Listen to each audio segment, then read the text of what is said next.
It's really good to be here. You know, I'm not from California, but I look like I am. Just another wobbly guy on the sidewalk. I made $8 walking over here. Thank you. Hey, can you guys see this bracelet? Yeah. Good. Just making sure. Look, everybody always thinks that this is one of those copper magnetic healing bracelets. Like, hey, does that thing work? I'm like, oh yeah, man. I was in a wheelchair last week. Oh! I'm gonna put it on this arm next week. I better take it off soon, though. You know, I don't want to get too better. Might mess up my show, and then I have to figure out how to be a magic singing ventriloquist or whatever. Let's just say we're not getting a puppet on that thing. Oh, my God! I was back in Denver last week, walking down the street. This lady come up to me. She, I think it's so inspirational that you're out.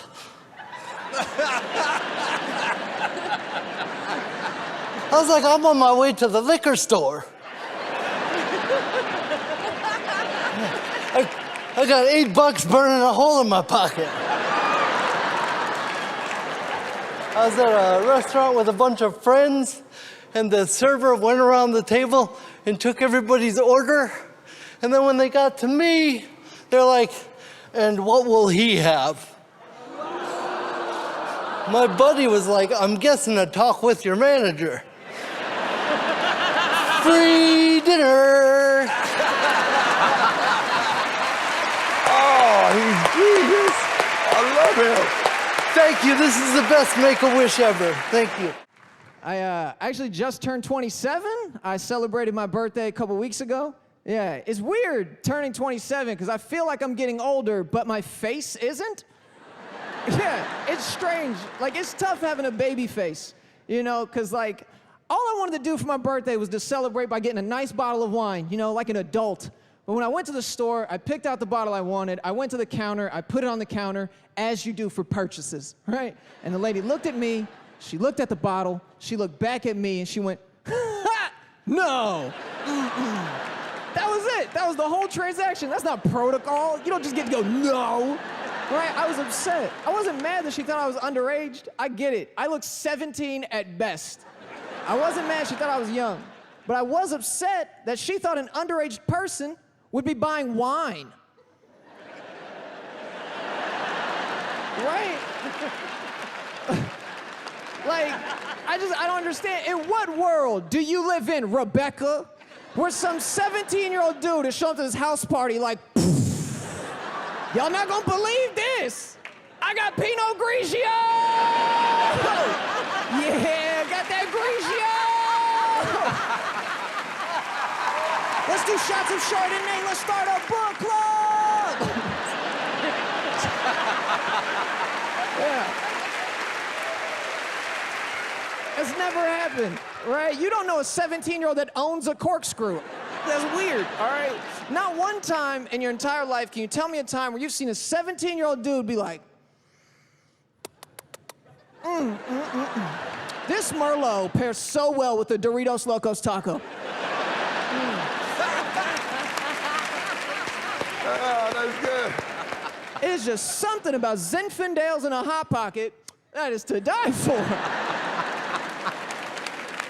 I think there's two things alcohol-wise we should stop IDing for altogether, right? Wine and bourbon.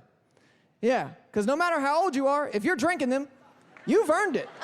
Think about it. If you're drinking wine, clearly you have a lot of emotions and you're going through some things.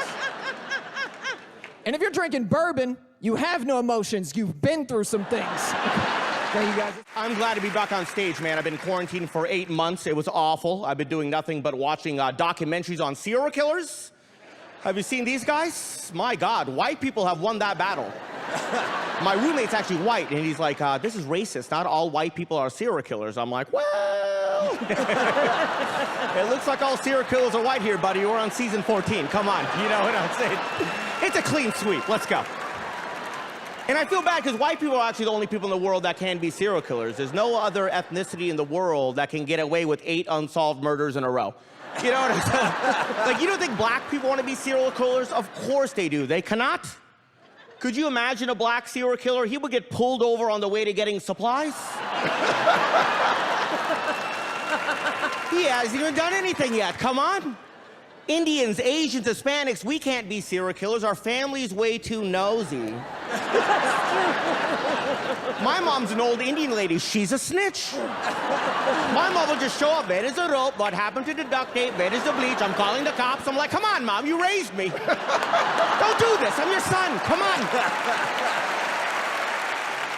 The quarantine sucked for all comedians. We all went broke. When you're broke, it's tough to pay bills even if you have money. There are too many passwords. I know. How are we supposed to remember this? I got the Verizon bill last week. I had to crack the Da Vinci Code to pay this.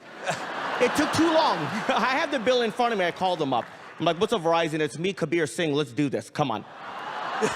They're like, what's your account number? I'm like, 4789432. Where do you live? 2000 Walnut Avenue. What's your date of birth? 12/30/84. Then he's like, what's your bill pay password? I was like, you...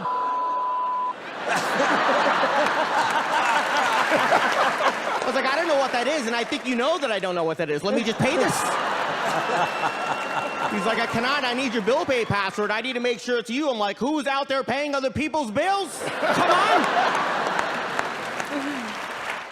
My husband's a great guy. I love him. I got a good one. I got me a 1978 Caucasian. That's a good model, good year. That's right.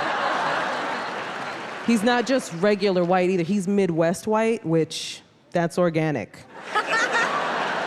That is farm to table white, you guys. Like, I went to the source to get my white man. Like, I was not playing. I was like, I'm gonna go where they make y'all. I was so nervous to get married because my husband wanted us to write our own vows. And I grew up a tomboy. I'm a little Puerto Rican girl from the South Bronx, man. I got a thick skin, and I was so afraid that my vows were gonna be the most New York gangster vows. I was so afraid that I was gonna get up there and be like, yo, I dead ass love you, son. On God, I love you, man. And my husband is so excited that he's married a sassy Latina. He loves it, and I get it. I'm the only Latin woman he's ever been with, so I'm his first. Yeah, he's not my first white guy. I've been with white guys before, mainly to gather information, bring it back to my people. Luckily, on my wedding day, I actually had somebody to turn to help me with my vows because I was like super nervous. So I went to a better adult than me, my sister, and me and my sister are tight. We're identical twins. I have a twin sister. And I actually don't talk a lot about being a twin because people ask really stupid twin questions. Like whenever I say I'm an identical twin without fail, someone will go, do you guys look alike? We are very different personality-wise, me and my sister. I'm very silly and playful. My sister's very dark and sarcastic. And she has low self-esteem, which is weird, because she has my face. Yeah. Do you know what it's like when someone that looks exactly like you calls you up and goes, I feel so ugly?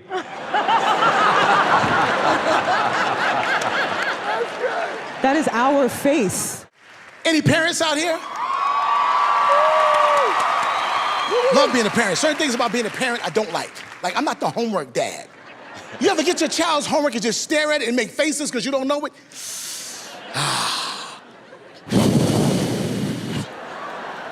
This is the new math. No, they didn't have this when I was in school. You got to add this subtraction.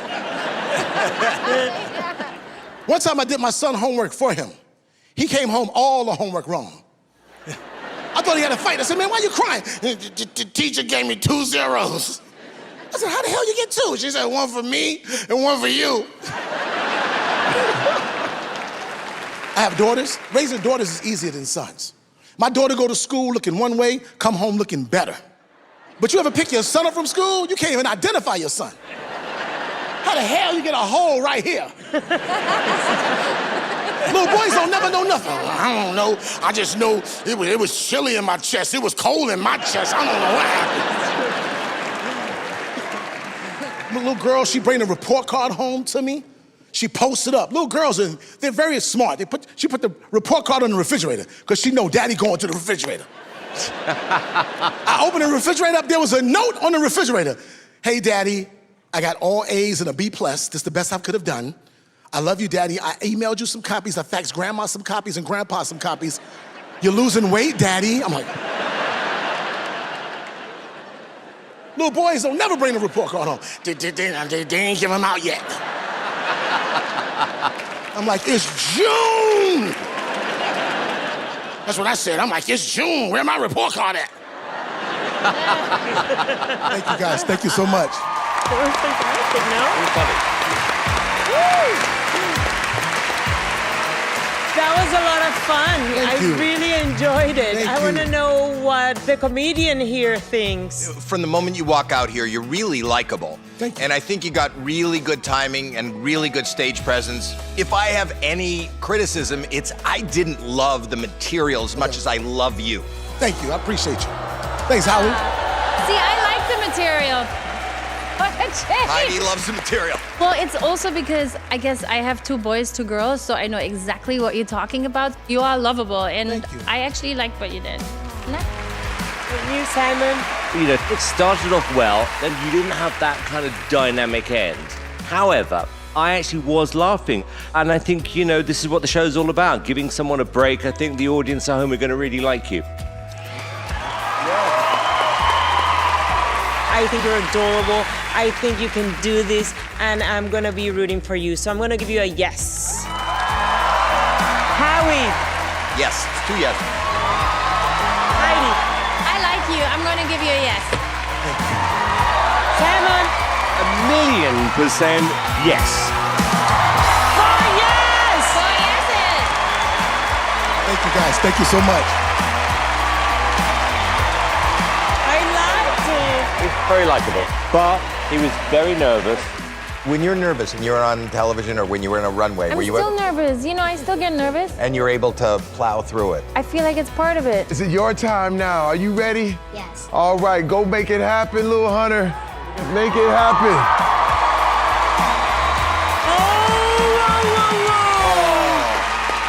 Who are you? My name is Hunter Kelly. Oh my God, is your dad Gerald? Yes.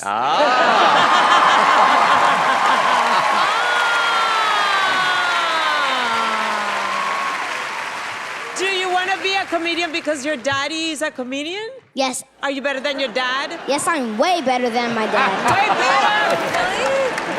Sounds like Eric. What can he do different to be better? I think he needs more personality. You know that he got 4 yeses. I mean, he got 4 yeses because I helped him. Oh, got it. Oh my God, how old are you? I'm 7 years old. And you know already that you're adorable? Yes. Oh my God. Okay, we're ready for you. We can't wait. Okay.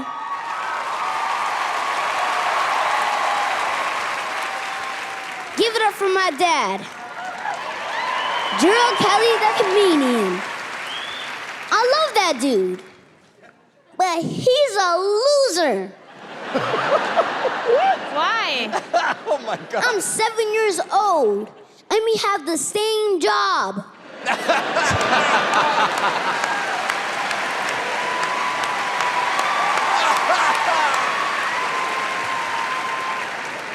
The other day, he was like, "Hey, yo, Hunter, are you going to work tonight?"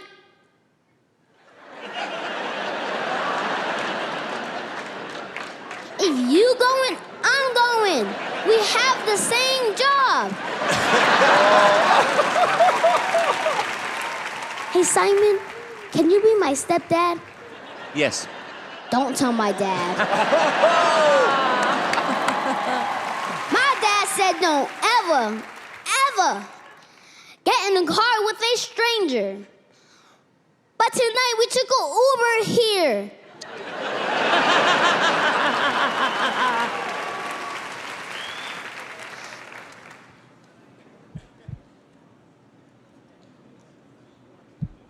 name is Hunter Kelly.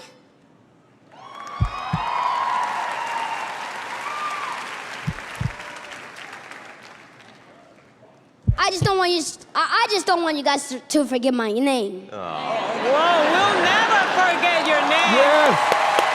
So my dad is a comedian. I guess you're wondering, who is my favorite comedian? Who? Kevin Hart.